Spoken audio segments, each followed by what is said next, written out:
नमस्कार. मी श्रेयस अक्कलकोटकर. साम संजीवनीमध्ये आपल्या सगळ्यांचं पुन्हा एकदा स्वागत करतोय. आजच्या या कार्यक्रमामध्ये आपल्या बरोबर एक अत्यंत अलौकिक व्यक्तिमत्व आहे. Professor sir doctor Purushottam Lohia हे मूळचे ॲलोपॅथिक डॉक्टर असून इंडियन अकॅडमी ऑफ अक्युपंक्चर सायन्स या संस्थेचे फाउंडर चेअरमन आहेत. तसेच वर्ल्ड असोसिएशन ऑफ चायनीज मेडिसिनचे ते उपाध्यक्षही आहेत. चीन, श्रीलंका, जर्मनी इत्यादी अनेक देशांमध्ये त्यांची नियुक्ती व्हिजिटिंग प्रोफेसर म्हणून आहे. Physician of the century, Albert वायझर इंटरनॅशनल अवॉर्ड इत्यादी अनेक आंतरराष्ट्रीय आणि राष्ट्रीय सन्मानांनी त्यांना पुरस्कृत केले गेले. त्यांनी आता पावेतो 20 लाखांपेक्षा जास्त रुग्णांवर उपचार केलेले आहेत, तर 15,000पेक्षा जास्त शिष्यांना त्यांनी प्रशिक्षणही दिलेलं आहे. अॅक्युपंक्चर या विषयावर त्यांची अनेक पुस्तकंही प्रकाशित झालेली आहेत. छत्रपती संभाजीनगर येथील सिडको N2 परिसरातील सर्व सुविधांनी युक्त अशा डॉक्टर लोहिया अॅक्युपंक्चर हॉस्पिटलमध्ये रुग्णसेवेत कार्यरत असणाऱ्या डॉक्टर पुरुषोत्तम लोहियाजी यांच्याकडून आज आपण अॅक्युपंक्चर थेरपी वापरून अनेक दुर्धर आजारांवर कसे उपचार केले जातात हे जाणून घेणार आहोत. डॉक्टर नमस्कार. डॉक्टर, खूप स्वागत आहे आपल्या साम संजीवनीमध्ये. आणि खरं तर पहिला प्रश्न आम्हाला हाच पडलाय की तुम्ही स्वतः ॲलोपॅथिक डॉक्टर असताना अॅक्युपंक्चर थेरपीकडे कसे वळालात? प्रश्न साहजिक आहे, कारण ॲलोपॅथी डॉक्टर व्हायला लाखो रुपये खर्च करावा लागतो. माझं परळी वजनातला ऑपरेशन बाळांबत हॉस्पिटल होतं. प्रॅक्टिस खूप चांगली होती, पैसाही भरपूर मिळाला, पण मानसिक समाधान मिळालं नाही. मला नेहमी एक खंत असायची की आपण लक्षणांचा उपचार करतोय, मूळ कारणाचा करत नाही, आणि पेशंटला आयुष्यभर औषधच खावे लागतील, आणि त्यामुळे मी ॲलोपॅथी सोडलं नाही.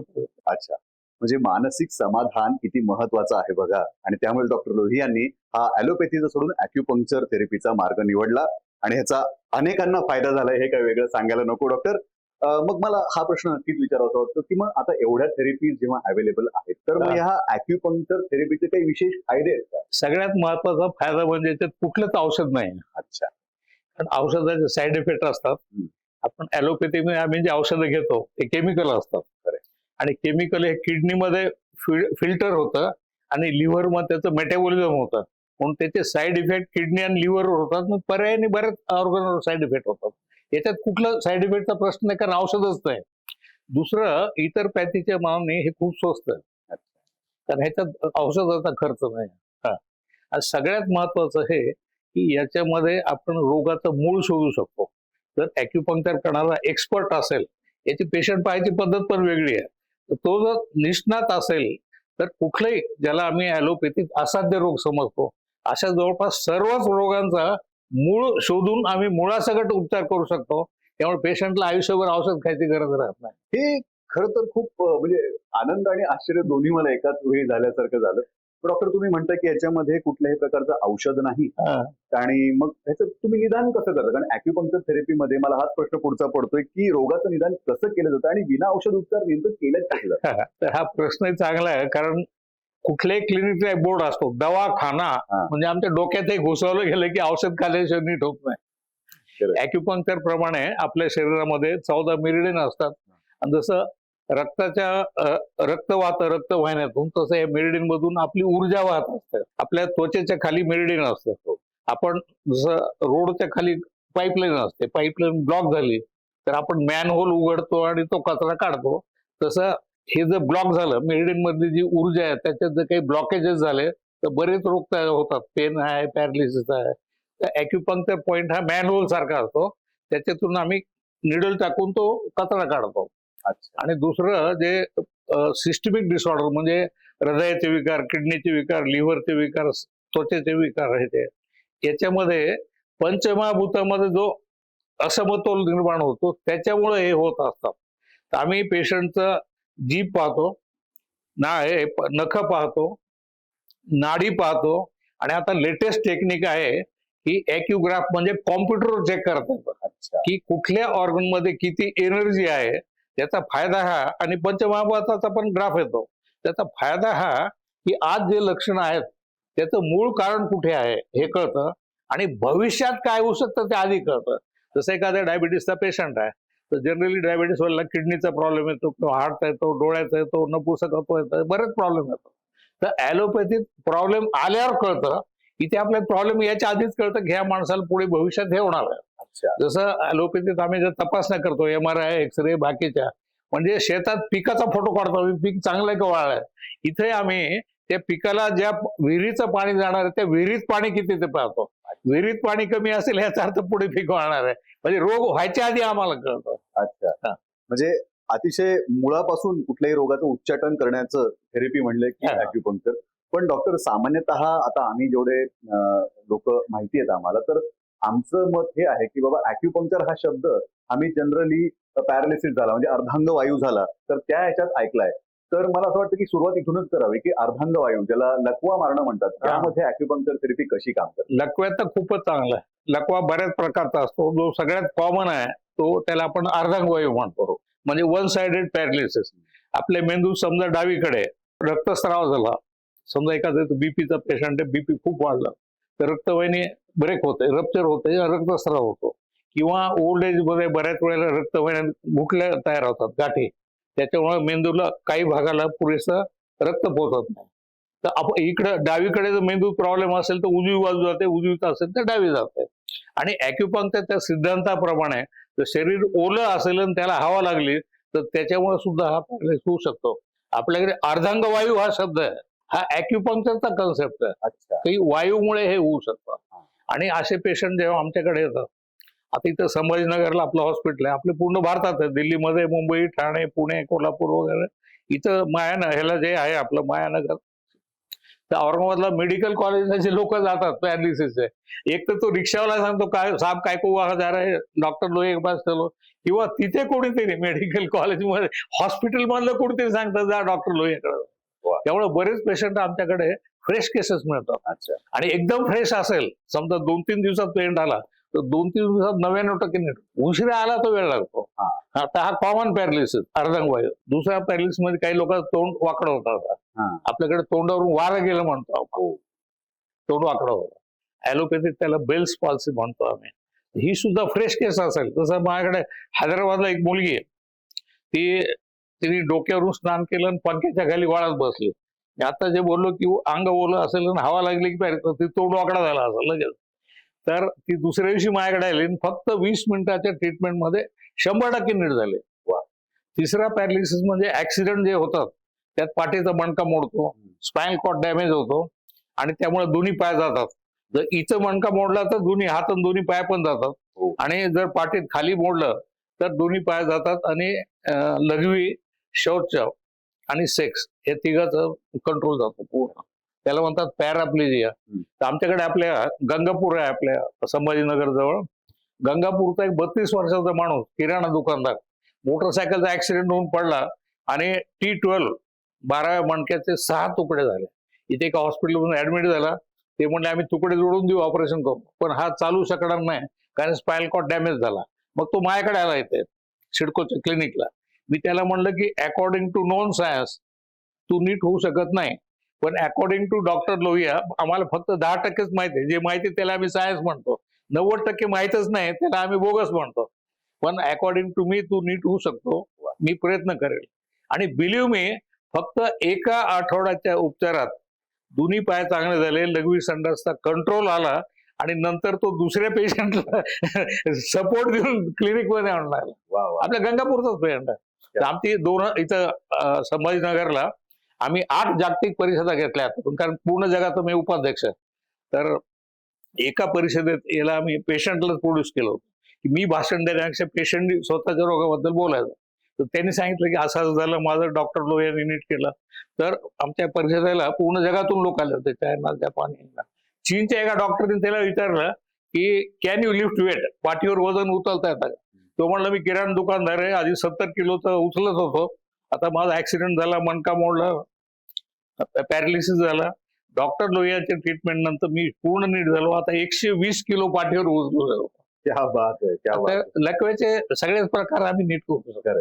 डॉक्टर, विषय निघाला आहे पाठीच्या मणक्यांचा, आणि त्याचबरोबर आजकाल जो खूप बळावलेला आजार आपण असं म्हणतो, अनेक वर्षांपासून पण पेशंट आता जास्ती दिसत आहेत, ते म्हणजे संधिवात आहे, त्यानंतर अँकोलॉजिंग स्पॉन्डिलायसिस आहे, त्यानंतर फ्रोझन शोल्डर आहे. तर मग अशा आजारांमध्ये आपल्या डॉक्टर लोहिया ॲक्युपंक्चर हॉस्पिटलमध्ये कशा पद्धतीने उपचार केले जातात? हाडाच्या आजारात सगळ्यात कॉमन, तुम्ही 2-4 नावं घेतले, पण सगळ्यात जो कॉमन आहे तो आहे गुडघेदुखी.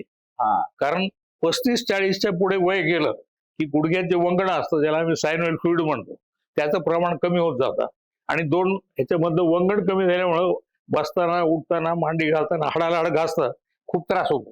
तर ॲलोपॅथीत आम्ही एक्सरे करून पेन किलर देतो. आता पेन किलर मध्ये आम्ही मेंदूला बधीर करतो त्यामुळे दुखलेलं कळत नाही.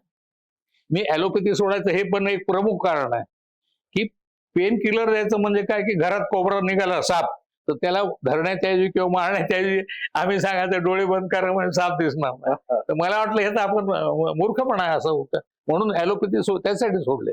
ॲक्युपंक्चर मध्ये आम्ही गुडघ्यातलं वंगण वाढवू शकतो. शिवसेनेच्या सगळ्यात पहिल्या महिला आमदार ज्या होत्या मुंबईच्या तर त्यांना मांडी घालता येत नव्हती, पायऱ्या चढता येत नव्हत्या, त्या माझ्याकडे आल्या 3 महिन्याच्या उपचारात ते 100% नीट झाल्या. म्हणजे आपण कारला सर्व्हिसिंग करतो की नाही तसं आम्ही सर्व्हिसिंग करतो. तर गुडघ्याचे ऑपरेशन आमच्याकडे सगळ्यात जास्त पेन गुडघ्याचे ऑपरेशन करण्यात येत कारण हाडाच्या डॉक्टरकडे गुडघ्याचं रिप्लेसमेंट करावं लागतं. साधारणतः एका गुडघ्याला 3 लाख रुपये जातात, मग 2 गुडघ्याला 6 लाख. तर ते टाळण्यासाठी येतात. हाडाचा दुसरा कॉमन प्रॉब्लेम म्हणजे मणक्याचे विकार. मणक्याचे विकार हा काही रोग नाही, जसं वय वाढतं तसं लुब्रिकंट कमी होतो ना, वंगण कमी होतं. आणि आता काय झालं कोरोनाच्या नंतर वर्क फ्रॉम होम मुळे कॉम्प्युटरचा यूज वाढला आणि कॉम्प्युटर वापरताना लोक असे वागतात असं वागतात, इथूनही वागतात कमरेतून वागतात. तर इथं वाकल्यामुळे सर्वायकलचा प्रॉब्लेम होतो, सर्वायकल स्पॉन्डिलोसिसचा. इथं दुखायला लागतं आणि मग ते गादी सरकते पातळ होऊन. 2 मणक्यामध्ये गाद्या असतात, ते घर्षणामुळे वेअर अँड टेअर होतं आणि मग त्या सरकतात आणि शिरा दाबतात. मग याच्यासोबत हात दुखतो, हात बधीर होतो, दुखतो. तर ॲलोपॅथी त्याला मी स्लिप डिस्क म्हणतो आणि ऑपरेशन करतो. हे ऑपरेशन फार वाईट असतं. त्याच्यात आम्ही लॅमिना हा पार्ट कापत असतो आणि ती डिस्क कापत असतो. बऱ्याच वेळेला शिरेला जर धक्का लागला तर तिथून खाली पूर्ण लुळं होतं.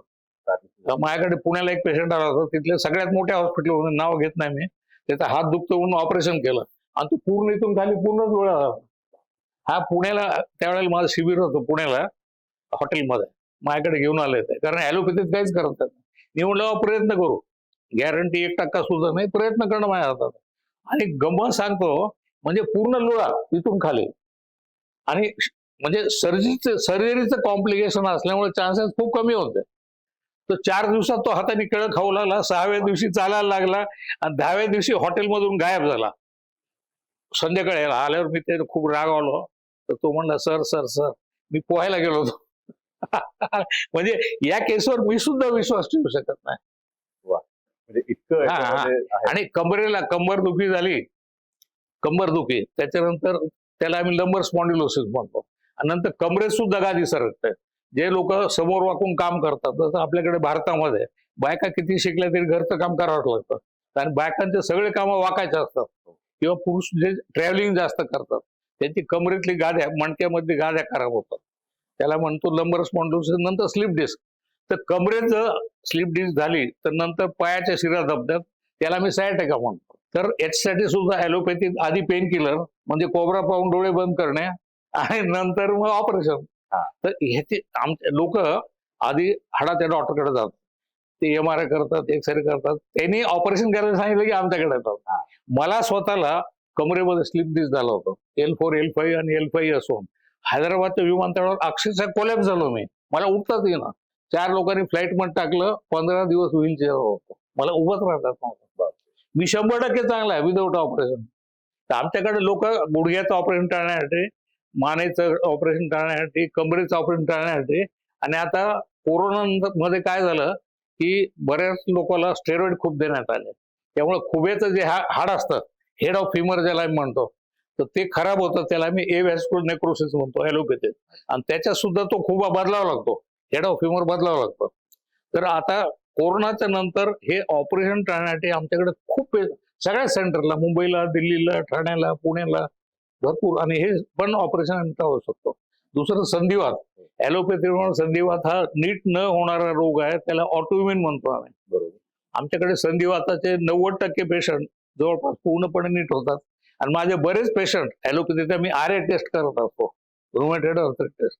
बऱ्याच पेशंटचा RA पॉझिटिव्हचा RA निगेटिव्ह झाला. अँकिलोजिंग मध्ये असा बाक येत असतो पाठीला, अँकिलोजिंग मध्ये मणक्याला मणके चिटकतात, बाक येतो. असेही बरेच पेशंट आम्ही नीट केले. फ्रोझन शोल्डर तर फार कॉमन आहे. आपल्या इथं सिडको मधलीच एक पेशंट होता, 60 वर्षाची बाई, तिचा हात वर जात नव्हता रोज शोल्डर. सून खूप नाराज होती, कारण सासू काहीच काम करत नव्हती. सून माझ्याकडे घेऊन आले, अक्षरशः फक्त 2 सुया लावल्या मी, 5 मिनिटात हात पूर्ण फिरायला लागला. 5च मिनिटात. वा वा. दुसऱ्या दिवशी सुनबाई आल्या, पाया पडल्या, मला पेढे दिले, म्हणले सर तुम्ही देव भेटलात. सासूपेक्षा सून खुश होती, कारण सासू कामाला लागले. नाही सर, जोक सपाट, पण तुम्ही ज्या सहजतेने हे सांगताय ना, पण अनेकांच्या आयुष्य याच्याने बदललेत. याच्याबद्दल म्हणजे अनेक लोक आज इथे बघणारे पण तुमचे पेशंट असतील तर ते मनापासून आभार मानत असतील. पण डॉक्टर, मी असं ऐकलेलं आहे की फक्त सामान्य लोकच नाही तर काही सेलिब्रिटीज सुद्धा आपल्याकडे ट्रीटमेंटसाठी आहेत. तर मला असं वाटतं की हेही लोकांपुढे यायला हवं. बऱ्याच लोकांना वाटतं की सेलिब्रिटी येणार नाही, पण शेवटी प्रत्येकाला जीव प्यार आहे. खरंय. काय मरता क्या नाही करता. आता ते सचिन तेंडुलकर माझा पेशंट आहे, सानिया मिर्झा टेनिस स्टार ती पेशंट आहे, तेंडुलकर सगळेच ओळखतात. Film star Manoj Kumar legend, Kranti picture, Upkar picture, ते तिथं संभाजीनगरला येते राहून उपचार केला होते. त्याला चालता येत नव्हतं, 2 माणसं लागायचे धरून चालायला. आपल्याकडे 100% रीड झाले. मनोज कुमारने तर कविता लिहिली माझ्या. वा. हा, नंतर बिरजू महाराज, कथक सम्राट, असे बरेच हे पेशंट आहेत. तर असं काही नाही, प्रत्येकाला आपला जीव प्यारा आहे. बाकी कसे नाही झालं त्या अॅक्युपंक्चरला येणार, ते कुठे जातात. पण डॉक्टर, बोलता बोलता तुम्ही उल्लेख केला की आपल्याकडे स्त्रियांना खूप काम असतं, पण अॅक्युपंक्चर थेरपीने स्त्रियांचेही काही विशेष आजार असतात, त्याच्यातही खूप फरक पडलाय, तर त्याविषयी सांगा. हा, स्त्रियांचा सगळ्यात कॉमन म्हणजे पाळीचे विकार. पाळी न येणं, ब्लिडिंग कमी होणं, ब्लिडिंग जास्त होणं, पाळीच्या वेळेला पोटात दुखणं, हे सगळे हार्मोन्सशी रिलेटेड असतात. आणि आम्ही अॅक्युपंक्चर हार्मोनला बॅलन्स करू शकतो. हे सगळे. त्याच्याशिवाय अजून एक महत्वाचं म्हणजे इनफर्टिलिटी, म्हणजे मूलबाळ न होणं. माझ्याकडे मी परळीला असताना जेव्हा नवीन नवीन अॅक्युपंक्चर चालू केलं, माझ्याकडे एक ॲझोस्पर्मियाची केस होती. ॲझोस्पर्मिया म्हणजे पुरुषामध्ये स्पर्म नसतं, त्याच्यामुळे मूलबाळ होत नाही. तर ॲलोपॅथीत काहीच करतात. मी जेव्हा अॅक्युपंक्चर सुरू केलं, तो पेशंट म्हणला सर माझ्यासाठी काहीतरी प्रयत्न करा. त्यावेळेला आय वॉज नॉट कॉन्फिडंट, कारण मी ॲलोपॅथीचा डॉक्टर. तर तो पाय धरले, म्हणलं काहीतरी प्रयत्न करा. आम्ही अॅक्युपंक्चर चालू केलं, 3 महिन्यामध्ये त्याची बायकोची पाळी गेली, बंद झाली. तरी शंका नको म्हणून आम्ही ह्याचं सिमेंट हे केलं अनालिसिस की ह्याचंच लेकरू आहे. आणि त्याचा स्पर्म काउंट जो 0 होता, तो 3 महिन्यात 35 मिलियन पर ml, म्हणजे नॉर्मल विथ 70% मोटिलिटी, म्हणजे कन्फर्म झालं की त्याचाच बाळ आहे. आणि त्यावेळेला आमचं हॉस्पिटल होतं मॅटर्निटी सर्जरी परळीला. तर त्याचे 3 बाळंतपणा, म्हणजे त्याच्या बायकोचे 3 बाळंतपणा आमच्याकडे झाले. नंतर तो म्हणला सर आता लई झालं, आता बंद करा. तर कुटुंब ऑपरेशन पण मी करून देतो. म्हणजे खर तर पुन्हा एकदा सांगतो ना सर, तुम्ही हे एवढं मनमोकळेपणाने सांगताय, पण मी परत म्हणतो ना की अनेकांच्या आयुष्यात तुम्ही खूप मोठा बदल घडवलाय आणि याविषयीची अनेक पुस्तकही आपण प्रकाशित केलेली आहेत, थोडं साहित्यही आपण याविषयी प्रकाशित केलं. तर मला असं वाटतं याही विषयी सांगा, पण त्याचबरोबर आम्हा सगळ्यांना हेही सांगा की आज संपूर्ण भारतभरात आपले एवढे सेंटर्स आहेत, तर आपल्याला कुठे आणि कसा संपर्क करावा रुग्णांना? सगळ्यात महत्वाचं हे जे मी काही रोग सांगितले, याच्यावर अस्थमा आहे, त्वचेचे विकार आहे, डोळ्याचे विकार आहे, कानाचे विकार आहे, डायबिटीसचे दुष्परिणाम आहे, ह्या सगळ्यावर अॅक्युपंक्चर खूप महत्वाचं आहे. आणि पुस्तकाचं म्हणाल तर पुस्तकं, मी बरेच पुस्तकं लिहिलेत अॅक्युपंक्चर, म्हणजे text book of acupuncture, advance acupuncture, medical acupuncture. आणि कॉमन माणसासाठी माझे पुस्तकं जे आहेत पूर्ण जगात विद्यापीठात टेक्स्ट बुक म्हणून वापरले जातात. आणि याच्या पलीकडे मी कॉमन मॅनसाठी अॅक्युप्रेशर नावाचं पुस्तक लिहिलंय, की 50 आजाराचा फक्त तुमच्या बोटाने दाबून उपचार कसा करायचा. उदाहरणार्थ डोकं दुखलं, या इथे दाबायचं, कुणाला उलटी होते इथे दाबायचं, असं 50 रोगाचा अॅक्युप्रेशर. आणि ते सगळ्या भाषेत आहे, मराठी, हिंदी, तेलुगू, गुजराती आणि जर्मन भाषेत सुद्धा. माझं म्युनिकला प्रकाशन झालं त्याचं. आणि आता लोकांना संदेशित काय द्यायचं म्हणता, हे पहा, सगळ्यात महत्वाचं आहे की आपला देश जो आहे हा डेव्हलपिंग कंट्री आहे. बऱ्याचशा लोकांना 2 वेळ तर खायला भेटत नाही, झोपायला घर नाही, पायात चप्पल नाही. तर त्यांचा जास्तीत जास्त पैसा आपण वाचवा, म्हणून मला बरेच लोक म्हणतात की याचा प्रचार का करता तुम्ही? प्रचार यासाठी करायचा की हे जे गोरगरीब लोक आहेत त्यांचा पैसा औषधावर खर्च होण्यापेक्षा, जर मी आता सांगितलं की काही पॉईंट बोटान दाबून तुम्ही नीट करू शकता, हा पैसा वाचून हा पैसा रोटी, कपडा, मकान, हेल्थ, एज्युकेशन या ज्या बेसिक गरजा आहेत आपल्या, त्यासाठी आपल्याला वापरता येऊ शकतो. म्हणून जास्तीत जास्त लोकांनी याचा फायदा घ्यावा. मी औषधाच्या विरोधात नाही झालं तर तुम्हाला औषध पण घ्यावं लागेल, ऑपरेशन पण करावं लागेल, पण जितकं होईल तेवढं तुम्ही खर्च टाळू शकला तर याच्यापेक्षा चांगलं अजून काय होत पाहिजे. क्या बात आहे. आणि सर खरं तर अॅक्युप्रेशर एक्सपर्ट आहेत, पण आज मी यांच्या समोर यांच्या हवाल्याने हे म्हणू शकेल की कुठल्याही प्रकारचं प्रेशर घेऊ नका. डॉक्टर लोहिया यांच्या अॅक्युप्रेशर क्लिनिकमध्ये जर का तुम्हाला यायचं असेल, स्क्रीनवरती इथे तुम्हाला नंबर दिसत आहेत, त्यांना संपर्क करा. संपूर्ण भारतभर त्यांचे शेकडो सेंटर्स उपलब्ध आहेत. डॉक्टर खूप खूप आभार. धन्यवाद.